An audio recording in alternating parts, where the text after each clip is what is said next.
नमस्कार दोस्तों, मैं सुनील यादव आपके अपने स्काई गुरुकुल क्लासेस में आप सब लोगों का स्वागत करता हूं। उम्मीद करता हूं काफ़ी बेहतर होंगे, काफ़ी अच्छे से आपकी परीक्षा की तैयारी चल रही होगी, क्योंकि आपका पेपर काफ़ी नज़दीक आ चुका है और समय आपके पास बचा हुआ नहीं है। तो आज का जो टॉपिक है आपका वो है क्लास 10 के बच्चों के लिए सामाजिक विज्ञान का। ये भूगोल का टॉपिक है आपका, चैप्टर नंबर 4 औद्योगिकरण का युग। भूगोल, इतिहास, नागरिक शास्त्र जो भी हैं आपके क्रम वाइज लाइन से वो वीडियो आपको मिलती रहेगी। इसके पहले जो वीडियो दिया हूँ, अगर उसको अभी तक आपने नहीं देखा है तो सीधा प्लेलिस्ट में जाइए, वहाँ पे आपको क्रम से लाइन बाय लाइन एक एक वीडियो आपको मिल जाएगी। एक चीज़ और कह दें आपसे कि अगर अभी तक आपने इस चैनल को सब्सक्राइब नहीं किया तो सबसे पहले सब्सक्राइब करिए।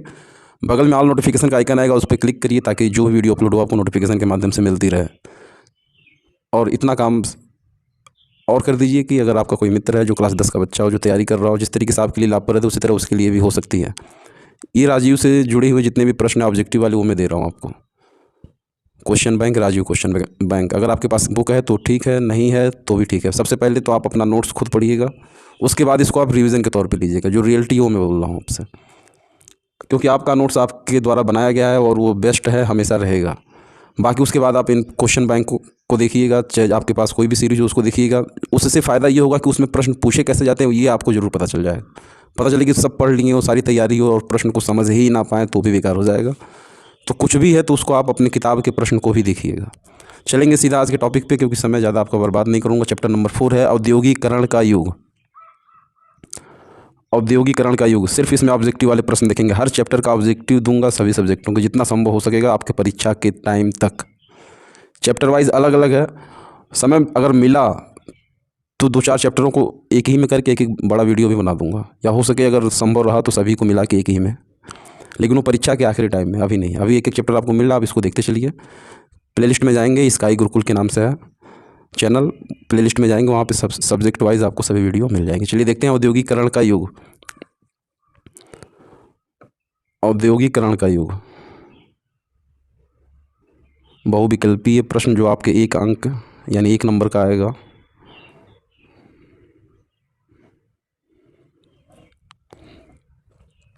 औद्योगिक क्रांति किस देश में प्रारंभ हुई थी? अमेरिका, यूएसएसआर यानी रूस, इंग्लैंड या चीन? देखिए इसका उत्तर भी दिया है, तो इस पर समय लेना बेवकूफ़ी है, तो इसलिए सिर्फ प्रश्न पढ़ूंगा, उत्तर आपको बताते जाऊंगा। कम समय में जितना उत्तर आपकी नज़र से गुजार दो, क्योंकि पढ़ने का जितना टाइम था उतना आपने पढ़ लिया है। अब सिर्फ आपके पास रिवीजन का समय बचा हुआ है। तो औद्योगिक क्रांति किस देश में प्रारंभ हुई थी? अमेरिका, यूएसएसआर, रूस जिसको कहते हैं, या फिर इंग्लैंड या फिर चीन में? तो औद्योगिक क्रांति जो आपकी प्रारंभ हुई थी वो हुई थी यहाँ इंग्लैंड, यानी ऑप्शन नंबर ग सही हो जाएगा। देखेंगे दूसरे प्रश्न को। दूसरा प्रश्न है आपका कि 1911 ईस्वी में भारत में अधिकांश उद्योग किन राज्यों में स्थापित थे? 1911 ईस्वी में भारत में अधिकांश उद्योग किन राज्यों में स्थापित थे जी? बिहार और सिंध प्रांत में, बंगाल और बम्बई में, मध्य प्रांत और संयुक्त प्रांत में, या मद्रास और पंजाब में? 1911 ईस्वी में भारत में अधिकांश उद्योग किन राज्य में स्थापित किए गए थे वो आपको बताना। उत्तर जाएगा ख के साथ। 1911 ईस्वी में भारत में जो अधिकांश उद्योग लगे थे वो आपके बंगाल और बम्बई में स्थापित किए गए थे। ऑप्शन नंबर ख सही हो जाएगा। देखेंगे तीसरे प्रश्न को। तीसरा प्रश्न है आपका कि 1928 ईस्वी के ग्राइप वाटर के कैलेंडर पर किस भगवान का चित्र अंकित था? 1928 ईस्वी के ग्राइप वाटर के कैलेंडर पर किस भगवान का चित्र अंकित था? बालकृष्ण का, विद्या देवी सरस्वती, भगवान विष्णु या धन देवी लक्ष्मी का? उत्तर जाएगा इसका क के साथ। 1928 ईस्वी के ग्राइप वाटर के कैलेंडर पर बालकृष्ण भगवान का चित्र अंकित था। क ऑप्शन सही देखेंगे अगले प्रश्न को। प्रश्न नंबर 4, विश्व बाजार में कौन कौन से भारतीय उद्योग एवं दस्तकारियों का बोलबाला था? विश्व बाजार में कौन कौन से भारतीय उद्योग एवं दस्तकारियों का बोलबाला था जी? जूट और कागज़ का, सूती और रेशमी कपड़े का, जेवरात और हस्तशिल्प का, या बर्तन और कांच का? विश्व बाजार में कौन कौन से भारतीय उद्योग थे एवं दस्तकारियाँ थी जिनका बोलबाला था? जूट और कागज़, सूती और रेशमी कपड़े, जेवरात और हस्तशिल्प, बर्तन और कांच। तो उत्तर जाएगा ख के साथ। विश्व बाजार में आपका सूती और रेशमी कपड़ा जो भारतीय उद्योग था उसका बोलबाला था। ऑप्शन नंबर ख सही हो जाएगा। देखेंगे पांचवें को। पांचवा प्रश्न, 1912 ईस्वी में जे.एन. टाटा ने भारत का पहला लौह और इस्पात संयंत्र किस जगह स्थापित किया? जमशेदपुर, बम्बई, मद्रास या अहमदाबाद? 1912 ईस्वी में जे एन टाटा ने भारत का पहला लौह और इस्पात संयंत्र किस जगह स्थापित किया जी? जमशेदपुर, मुंबई, मद्रास, अहमदाबाद। तो उत्तर जाएगा इसका सीधा क के साथ, यानी 1912 ईस्वी में जे एन टाटा ने भारत का पहला लौह और इस्पात संयंत्र जमशेदपुर में स्थापित किया। जमशेदपुर। देखेंगे अगले प्रश्न को।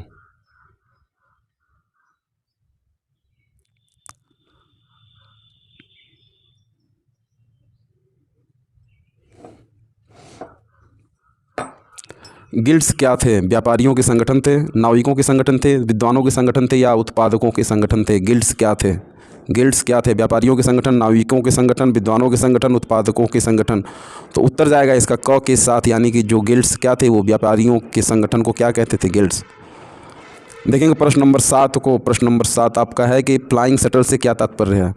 फ्लाइंग शटल से क्या तात्पर्य है? हवाई जहाज़ का एक यंत्र है, रस्सियों और पुलियों के जरिए चलने वाला एक यांत्रिक औजार है, औद्योगिक यंत्र जो इस्पात उद्योग के लिए उपयुक्त होता है, या फिर एक कृषि यंत्र है? फ्लाइंग शटल क्या है?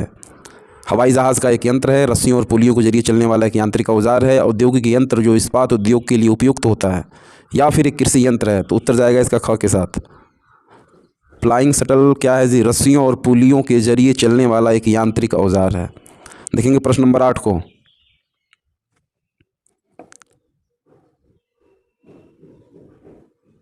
प्रश्न नंबर 8, बंगाल में पहली जूट मिल कब शुरू हुई? बंगाल में पहली जूट मिल कब शुरू हुई? 1860, 1855, 1848, 1845। उत्तर जाएगा यहाँ पे ख के साथ।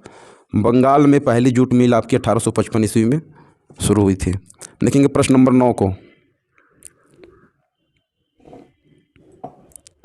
गिल्ड्स किस प्रकार के कार्य करते थे? गिल्ड्स किस प्रकार के कार्य करते थे?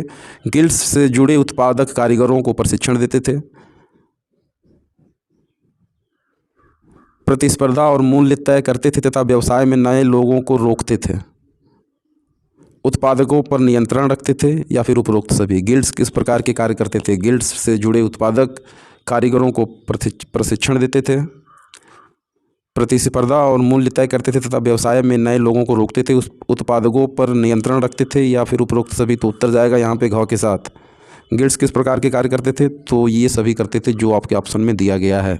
गिल्ड्स से जुड़े उत्पादक कारीगरों को प्रशिक्षण देते थे, प्रतिस्पर्धा और मूल्य तय करते थे तथा व्यवसाय में नए लोगों को रोकते थे, उत्पादकों पर नियंत्रण भी रखते थे। कौन? गिल्ड्स।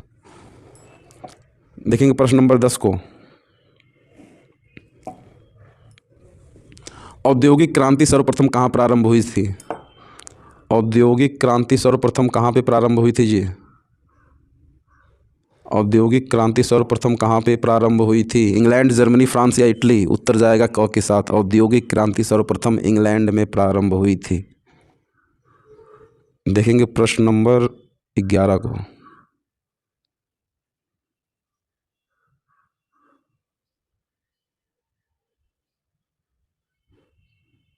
देखिए पहला प्रश्न और 10वां प्रश्न, औद्योगिक क्रांति किस देश में प्रारंभ हुई थी? तो भी इंग्लैंड। और औद्योगिक क्रांति सर्वप्रथम कहाँ प्रारंभ हुई थी? तो भी इंग्लैंड। यहाँ पे आप देख रहे होंगे ऑप्शन, एक ही प्रश्न को 2 बार पूछा है और दोनों बार कुछ अलग अलग यहाँ पे दिखा रहा है, और इसमें भी आपका हो जाएगा का।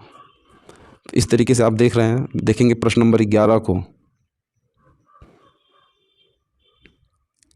प्रश्न नंबर 11 क्या कहता है जी?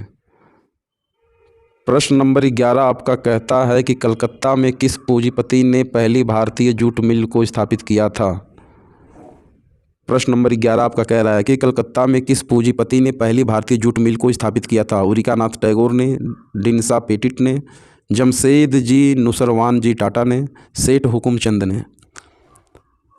तो 11 का जो उत्तर जाएगा वो जाएगा आपका घ के साथ। कलकत्ता में सेठ हुकुमचंद ने पहली भारतीय जूट मिल को स्थापित किया था। सेठ हुकुमचंद।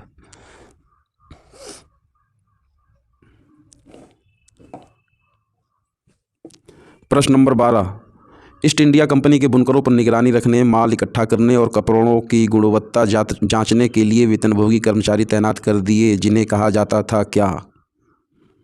ईस्ट इंडिया कंपनी के बुनकरों पर निगरानी रखने, माल इकट्ठा करने और कपड़ों की गुणवत्ता जांचने के लिए वेतनभोगी कर्मचारी तैनात कर दिया गया था, उन्हें क्या कहा जाता था? जाबर, कंपनी सुपरवाइज़र, गुमास्ता या फिर कंपनी टेंडर? जाबर, कंपनी सुपरवाइज़र, गुमास्ता या फिर कंपनी ट्रेडर? उत्तर जाएगा यहाँ पे ग के साथ, यानी कि जो ईस्ट इंडिया कंपनी के बुनकरों पर निगरानी रखने, माल इकट्ठा करने और कपड़ों की गुणवत्ता जांचने के लिए वेतनभोगी कर्मचारी तैनात किए गए थे, उन्हें गुमास्ता कहा जाता था। उत्तर जाएगा ग के साथ। देखेंगे प्रश्न नंबर 13 को।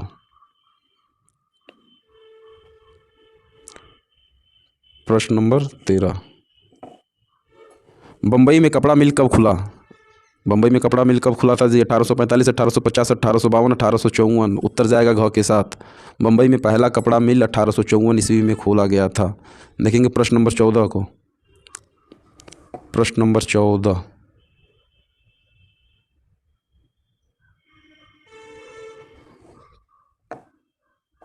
1840 ईस्वी के दशक तक इंग्लैंड का कौन सा उद्योग सबसे बड़ा उद्योग बन चुका था? 1840 ईस्वी के दशक तक इंग्लैंड का कौन सा उद्योग सबसे बड़ा उद्योग बन चुका था? लोहा इस्पात उद्योग, सूती वस्त्र उद्योग, कागज़ उद्योग या फिर कांच उद्योग?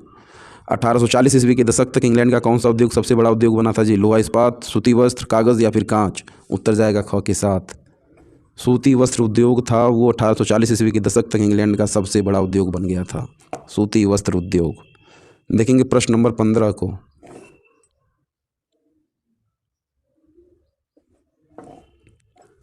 इंग्लैंड में सबसे पहले कारखाने कब खुले थे? 1710 के दशक में, 1720 के दशक में, 1730 के दशक में या 1740 के दशक में? इंग्लैंड में सबसे पहले कारखाने कब खुले थे? 1710, 1720 के दशक, 1730 के दशक या 1740? उत्तर जाएगा इसका ग के साथ। इंग्लैंड में सबसे पहले जो कारखाने खुले थे वो आपके खुले थे 1730 के दशक में। देखेंगे अगले प्रश्न को। स्पिनिंग जेनी का आविष्कार किसने किया था? स्पिनिंग जेनी का आविष्कार किसने किया था? प्रश्न नंबर 16 है आपका। स्पिनिंग जेनी का आविष्कार किसने किया था? एम मैथ्यूज़ ने, जेम्स वाट ने, इमैनुअल कांट ने या फिर जेम्स हरग्रीव्स ने? स्पिनिंग जेनी का आविष्कार किसने किया था जी? एम मैथ्यूज़ ने, जेम्स वाट ने, इमैनुअल कांट ने या फिर जेम्स हरग्रीव्स ने? उत्तर जाएगा इसका घ के साथ। उत्तर इसका जाएगा घ के साथ, आपका हो जाएगा जेम्स हरग्रीव्स। स्पिनिंग जेनी का आविष्कार किसने किया था? तो जेम्स हरग्रीव्स ने। ऑप्शन नंबर घ सही।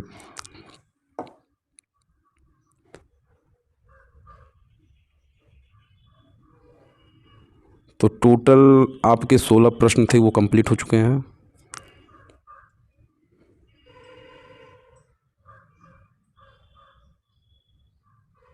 चैप्टर नंबर 4 के औद्योगिकरण का युग, इसमें पूरा 16 प्रश्न हम लोगों ने देखा जो इसके ऑब्जेक्टिव वाले थे। हर चैप्टर का ऑब्जेक्टिव आपको मिलेगा। पहले का जो चैप्टर है अगर उसको नहीं देखा है तो आपको प्लेलिस्ट में मिल जाएगा। इसके बाद जो आने वाली वीडियो है वो भी आपको प्लेलिस्ट में मिल जाएगी, तो आप कभी भी देख सकते हैं अपने मोबाइल के द्वारा इसको।